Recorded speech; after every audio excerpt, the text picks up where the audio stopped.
আমরা আমাদের ইস্তেহারে বলেছিলাম ঢাকা বিশ্ববিদ্যালয়কে আমরা একটি পূর্ণাঙ্গ একাডেমিক ইনস্টিটিউট বানাতে চাই। তো বিশ্ববিদ্যালয়কে যদি পূর্ণাঙ্গ একাডেমিক ইনস্টিটিউট করতে চাই, সবার আগে আমাদের এই বিশ্ববিদ্যালয়ের যে পরিবেশ, সেই পরিবেশটাকে নিশ্চিত করতে হবে, সেই পরিবেশটা নিট অ্যান্ড ক্লিন করতে হবে। তো সেই জায়গা থেকে আজকে ঢাকা দক্ষিণ সিটি কর্পোরেশন যে অসাধারণ উদ্যোগ হাতে নিয়েছে এবং ডাকসুর সাথে সমন্বয় করে আমরা যে উদ্যোগ আজকে শুরু করছি, নিঃসন্দেহে সেটি একটি অসাধারণ উদ্যোগ। আমরা শুধুমাত্র এখানে সিটি কর্পোরেশনের আজকে 1300 স্টাফ এসেছে, তারা আজকে আমাদের পুরো বিশ্ববিদ্যালয়কে ক্লিন করে দিয়ে যাবে। কিন্তু এরপরে যদি আমরা নিজেরা যত্রতত্র ময়লা ফেলি, তাহলে এই যে ক্লিনিং আজকের ক্যাম্পেইন সেটা সার্থক হবে না। এটা তখনই সার্থক হবে যখন আমরা আমাদের নিজেদের মধ্যে অ্যাওয়ারনেস তৈরি হবে, আমাদের নিজেদের সিভিক এডুকেশনটা আমরা সঠিকভাবে আমরা প্রয়োগ করতে পারবো।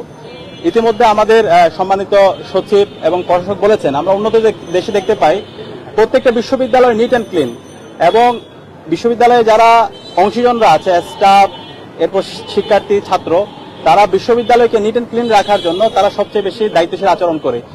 যে কোনো ময়লা ডাস্টবিনে ফেলা, নিজেদের করিডোর পরিষ্কার রাখা, নিজেদের রুমগুলো পরিষ্কার রাখা, সেই ক্লিননেসের একটা প্রতিযোগিতা আমরা দেখতে পাই। তো আমাদের এই ঢাকা বিশ্ববিদ্যালয়কে যদি আমরা ক্লিন রাখতে চাই, সবার আগে আমাদেরকে দায়িত্বশীল আচরণ করতে হবে। তো সেই জায়গা থেকে আমরা সবাইকে অনুরোধ করব, বিশ্ববিদ্যালয়ের শিক্ষার্থীদেরকে আমরা নিজেদের সেলফ অ্যাওয়ারনেস যে বিষয়টা আছে সেটা যেন আমরা নিজেরা ধারণ করি, এবং একই সাথে আমাদের যে উদ্যোগ, সেই উদ্যোগটা আমাদের জারি থাকবে। আজকের আমাদের যে ক্লিন অ্যান্ড গ্রিন যে ক্যাম্প শুরু হচ্ছে, সেই ক্যাম্প সার্থক করার জন্য ইতিমধ্যে আমরা আমাদের 18টা হলে 18টা ইউনিট করেছি।